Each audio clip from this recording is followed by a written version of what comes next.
Bienvenue à nos capsules sur les rôles et responsabilités des administratrices dans le cadre de la formation leader et décisionnelle de la YWCA. Mon nom est Anne-Cia Loire, je suis consultante et formatrice auprès des groupes communautaires. Donc, lors de la première capsule, on a abordé la question de la notion du conseil d'administration. Donc, de quoi il était composé, quels étaient ses devoirs, ses pouvoirs. Maintenant, on va regarder davantage qu'est-ce qu'une administratrice va avoir comme responsabilité, droits et pouvoirs lorsqu'elle intègre un conseil d'administration.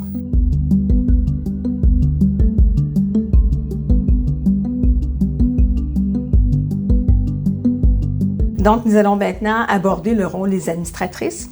Ce qui est important de savoir, c'est que c'est le Code civil qui encadre le fonctionnement d'un conseil d'administration et les rôles des administrateurs. Donc, une fois que nous intégrons un conseil d'administration, c'est important de savoir qu'on doit oublier tous nos autres rôles et se consacrer entièrement à l'organisation et dans son meilleur intérêt. Parmi les différents rôles des membres du conseil d'administration, on va retrouver des postes différents. On va retrouver des postes de président, de secrétaire, de vice-président, président, trésorier, trésorière. Essentiellement, tout le monde a les mêmes devoirs envers l'organisation, mais c'est dans la façon d'interagir ou tout dépendamment du focus que les rôles vont changer. Souvent, le président ou la présidente va animer les réunions. Il peut ou elle peut, dans certains cas, avoir un vote prépondérant en cas d'égalité des voix. C'est quelque chose qu'on peut voir. La secrétaire, bien, elle va avoir à rédiger les procès-verbaux, à consigner tout ce qui est écrit, s'assurer que le grand livre est en bon ordre. C'est un peu la mémoire du conseil d'administration. Vice-président, trouve tout son sens en l'absence du président. Il va aussi parfois s'intégrer à certains comités. Et le trésorier, trésorière, donc, veille au grain, veille au budget, veille aux états financiers et à pouvoir les présenter au conseil d'administration. Donc, tel que mentionné, par contre, tous les administrateurs, administratrices qui siègent sur un CA et qui ne font pas partie de ces postes-là ont tout le monde le même pouvoir au sein du conseil d'administration. Il faut savoir aussi que la formation du comité exécutif doit être prévue aux règlements généraux. Donc, on a parlé des officiers pour former un exécutif à qui on va déléguer certains mandats. Ça doit être prévu aux règlements généraux.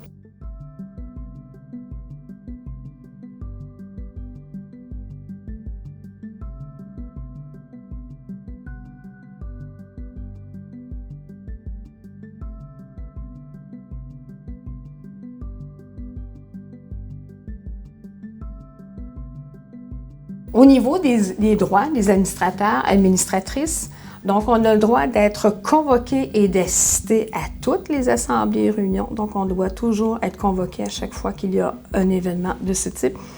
Tous les moyens sont bons pour être convoqué et on ne peut pas par contre déléguer quelqu'un pour aller siéger à notre place, que ce soit sur le conseil d'administration ou à un comité. On a le droit de voter, donc une personne, un vote. On doit s'assurer d'avoir le quorum. Donc, le quorum, c'est le nombre d'administrateurs, administratrices nécessaires à la tenue d'une assemblée.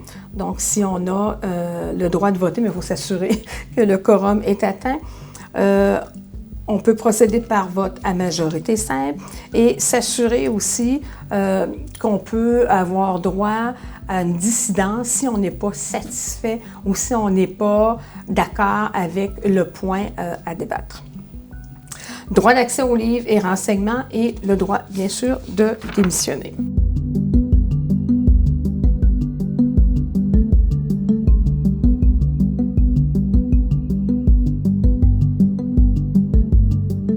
Les devoirs des administrateurs.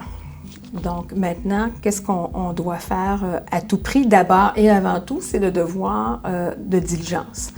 Donc on doit être présent et assidu. Il peut y avoir une absence occasionnelle, c'est quelque chose qui arrive, mais idéalement, on devrait être présent à toutes les assemblées, tous les conseils d'administration auxquels on est engagé.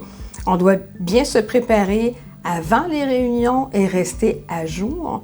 Donc, arriver avec ses notes imprimées, avoir tout lu ce qu'il y avait à faire et non remettre ça à la direction, arriver sans trop savoir qu'est-ce qu'il en est, et participer activement au conseil d'administration. Ça, on va y revenir tout à l'heure au devoir de diligence.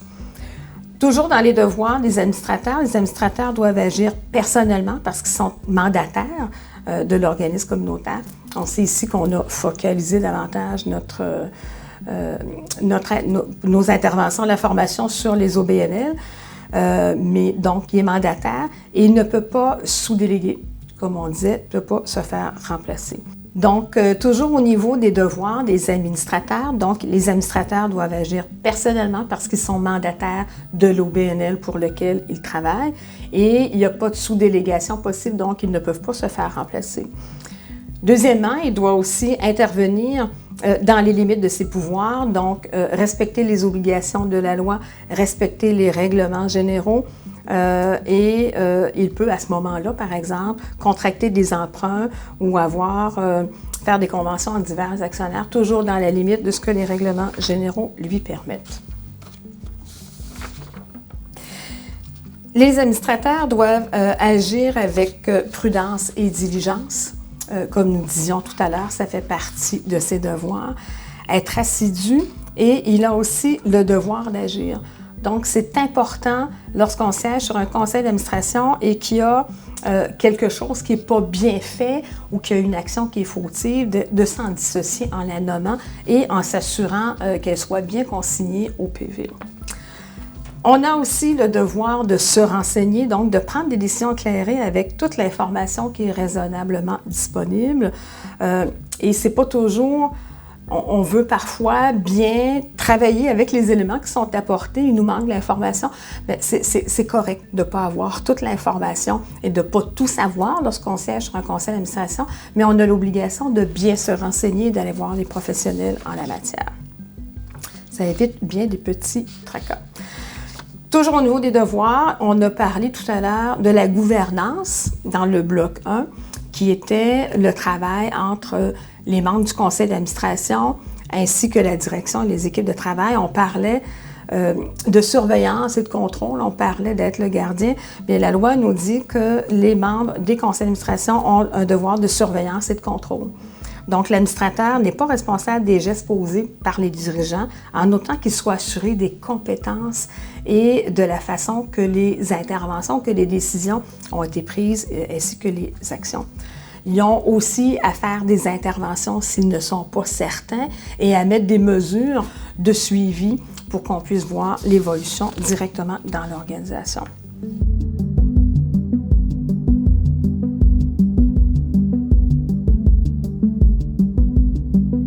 C'est important de savoir que les fautes de gestion qui sont lourdes et grossières peuvent être punies, mais qu'une erreur de jugement ne serait pas punie. Et que les règles de régie de l'entreprise qui sont bien établies devraient pouvoir servir de bouclier contre les allégations d'imprudence ou de négligence. Donc, en cas de doute, il faut aller chercher l'information, il faut questionner, il faut s'assurer de prendre le temps de faire les débats pour éviter les fautes de gestion qui pourraient en découler. Toujours au niveau des devoirs des membres du conseil d'administration, donc c'est important d'agir avec honnêteté et loyauté. Toujours faire passer l'intérêt de la corporation de l'OBNL d'abord et avant tout, bien avant soi-même, et de s'assurer de ne pas tirer avantage personnel de l'organisation. Par exemple, me permettre d'aller chercher de la clientèle ou des contrats avec l'organisation sur laquelle je siège. Et bien naturellement, de cette façon, éviter toute forme de conflit d'intérêt. Qu'est-ce qu'un conflit d'intérêt? C'est pas toujours évident. On peut parler de conflit d'intérêt. Souvent, on va parler d'apparence de conflit d'intérêt. Donc, un conflit d'intérêt, pour bien le circonscrire, on doit se demander, est-ce que je suis confronté à une situation où une personne raisonnable, considérant les circonstances et faits pertinents, penserait qu'il existe une possibilité réelle de conflit, possibilité réelle, raisonnable de conflit d'intérêt. Donc, poser la question, c'est un peu y répondre. Si je me questionne par rapport à un membre, à savoir s'il est en conflit d'intérêt ou s'il y a apparence ou si je suis en conflit d'intérêt, bien, il y a une question à débattre et il y a une question à apporter sur le terrain.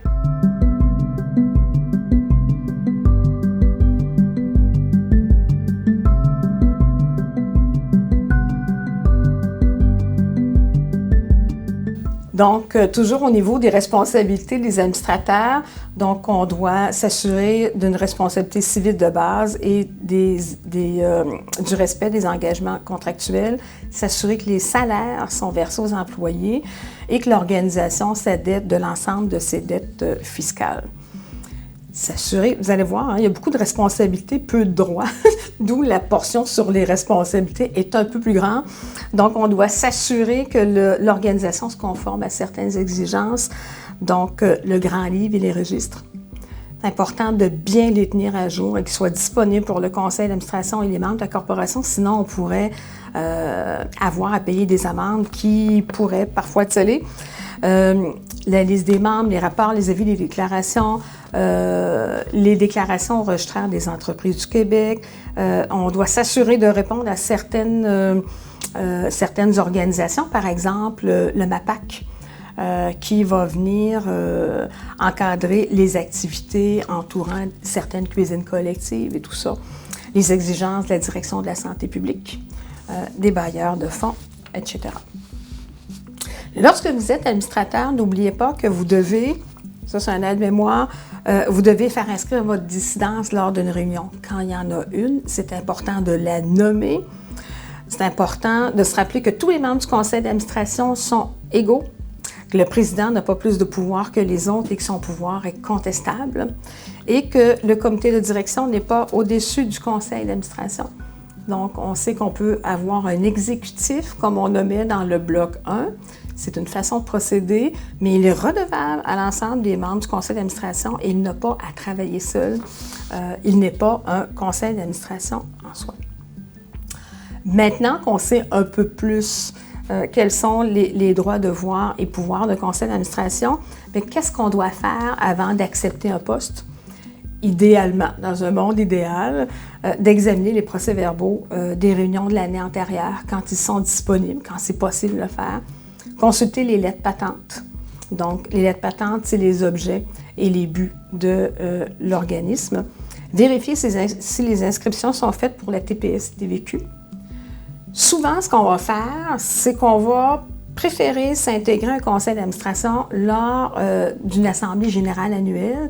Bien, à l'assemblée générale annuelle, le vérificateur, il va avoir à présenter les états financiers annuels et on voit si les choses sont en ordre ou pas. Si on s'intègre en cours d'année et qu'on n'a pas accès à tout ça, bien de demander ces renseignements-là sont tout à fait pertinents. On doit s'assurer que les déductions à la source sont faites correctement, s'assurer que l'indemnisation des membres est prévue au règlement généraux, s'assurer qu'il y a une assurance responsabilité civile des administrateurs. Ce n'est pas obligatoire, mais c'est préférable de travailler pour une organisation où on a déjà ce mécanisme-là. En cas de recours, ça nous protège. Et de voir qui sont les membres du conseil d'administration.